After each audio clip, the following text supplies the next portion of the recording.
Do Not Go Gentle Into That Good Night is a poem written by Dylan Thomas.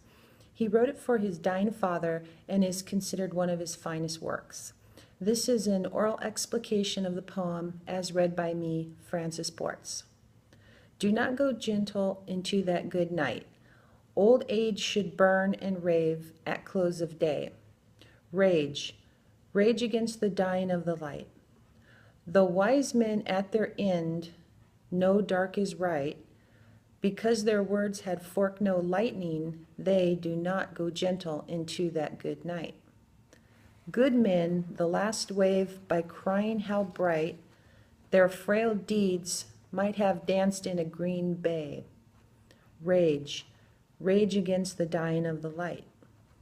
Wild men, who caught and sang the sun in flight, and learned too late they grieved it on its way, do not go gentle into that good night.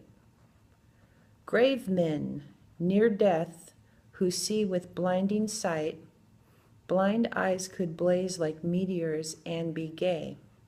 Rage, rage against the dying of the light. And you, my Father, there on the sad height, curse, bless me now with your fierce tears, I pray.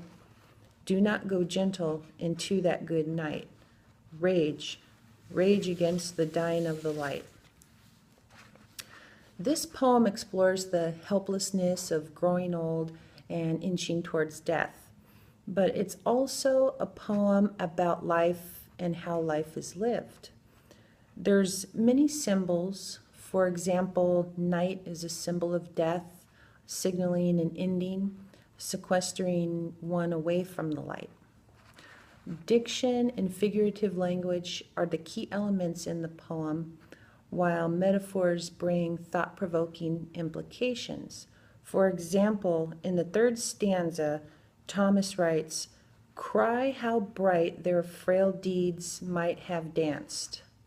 This implies that one may fight to live because he or she has not yet lived up to his potential.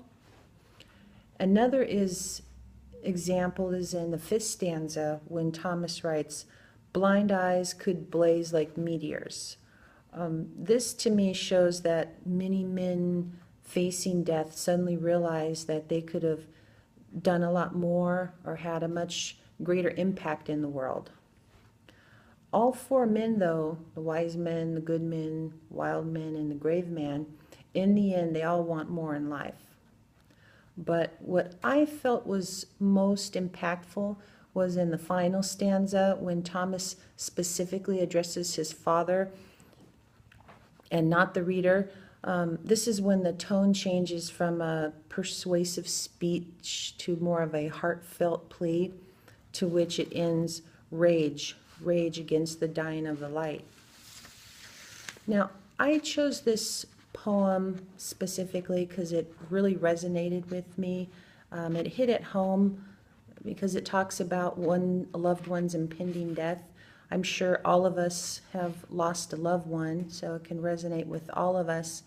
But for me, it really hit home because my husband, who we've been married for 10 years, he himself is suffering a terminal illness. And as Thomas suggests on how all men in the end want more of life, I can see this also in my husband's eyes. I see the regret of opportunities that he hadn't taken, which I know he would want to now, or words that were never spoken to certain friends and family members because of a lack of courage. But I see now in his eyes the courage that's there. And as the poem says, rage, rage against the dying of the light, is also true.